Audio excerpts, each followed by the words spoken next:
Bienvenue pour cette vidéo numéro 6. Vous savez maintenant très précisément ce qu'il faut faire pendant l'audit. On va parler maintenant ensemble des éléments absolument à verrouiller après l'audit pour qu'il soit un vrai succès.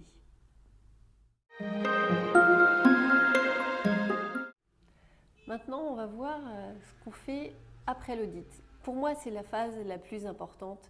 C'est la phase du gage en fait, de la mise en œuvre des recommandations.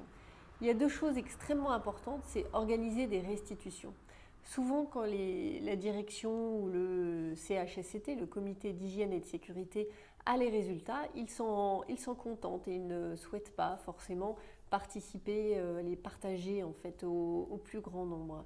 Nous recommandons vraiment et ça fait partie en fait des facteurs clés de succès et de ce que nous mettons dans nos cahiers des charges, il faut une restitution à l'ensemble des salariés. Comme ça, la parole est vraiment partagée avec tout le monde au fur et à mesure et chacun entend la même chose.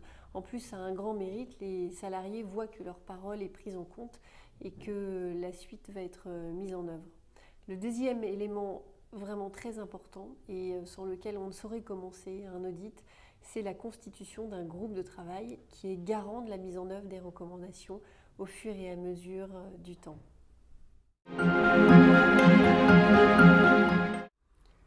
Alors, on vient d'avoir une définition des risques psychosociaux, ce qui nous a permis d'aborder toutes les étapes importantes d'un audit des risques psychosociaux.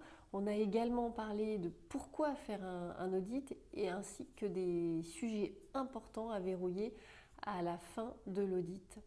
Vous avez maintenant une vision un petit peu complète de comment ça doit se dérouler. Je vous donne rendez-vous très bientôt. Mais en attendant, retrouvez-moi sur les réseaux sociaux.